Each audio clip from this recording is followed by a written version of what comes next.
And we are here live post-game at the Denny Sanford Premier Center after the Mavericks came away with a big win over Purdue Fort Wayne in the semifinal game to advance to the championship. I mean, what just a pure college basketball game. Both teams trading punches. It was a chaotic ending, but the Mavericks yet again find a ways to win. Fort Wayne does some things that drives you crazy. You know, they down that ball screen, they make it hard. They get in gaps that makes it hard to drive. They double team, you know, a lot and all the time. And we played into that a little bit. We took advantage of it a little bit, and it was just enough. This is why we love March as basketball fans. These nail-biter games, these games that come down to the wire, this is why we love March. I think we really noticed tonight, just like the Mavericks have been doing the rest of the season, they find a way to win. And tonight I think we saw that through players like Io, bench players, just a great sign for the Mavericks as they head into the championship game. I mean, yeah, just like you guys said, I mean, win at all costs, win however. And it's interesting because this is the third win right here. 10 points. It's a point differential and 3 wins. I mean, these teams play really, really well against each other. They play the games close. And when you have a guy like John Conchar on Purdue Fort Wayne, who is one of the best players in the Summit, it's just hard to stop that guy. But tonight, you know, the defense proved himself right. A big shout out to JT Gibson for the way he played on-ball defense, forcing 7 turnovers against John Conchar. I thought that was 2 really good basketball teams, 2 really hungry basketball teams that neither one wants their season to end. And you have to give credit where credit is due, and it goes all over the floor tonight. 1 over to Fort Wayne. I just think John Kaufman does a terrific job with his basketball team. I think he puts together a great team every year. They compete. They're hard to guard.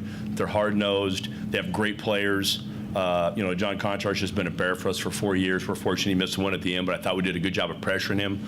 And they didn't want it to end, and you could tell. In our games with Fort Wayne, just over time, I think I don't know how many in a row have been under 7 points, and tonight was no different. I'm just happy for everyone involved, like in the process, the coaches and all my teammates and everything. Everyone puts in so much work behind closed doors and everything. And just to be able to be in this opportunity and represent Omaha, it's just great for the city and great for our school. And now previewing tomorrow's matchup a little bit, the Mavericks take on North Dakota State. What's your guys' take on that? Because obviously the Mavericks have struggled from the floor in the conference tournament. North Dakota State got lucky that Western Illinois upset South Dakota State in the first round, but a matchup that the Mavericks won both times in the regular season. What do you guys see in that game? You know, I think this is really exciting that we get to play North Dakota State because the Mavericks do match up really well with them like we saw in the regular season. But it's going to be no walk in the park. Like we said, big stage, huge game, conference championship. The Mavericks have to be ready to go.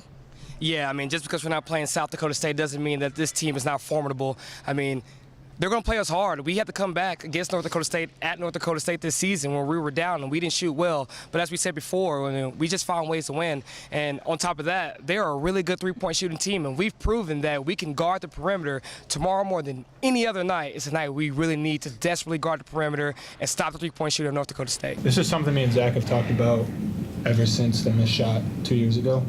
The only thing on our mind was getting back to this same situation we're in now. And, you know, it means the world that all the hard work that we've put in and, you know, the nights that we've gone to the gym and just put in work to be able to even have this opportunity, you know, it just means the world to me. And you can catch all 3 of us on call tomorrow night as the Mavericks take on North Dakota State in the conference championship at 8 p.m. for a spot in the NCAA tournament.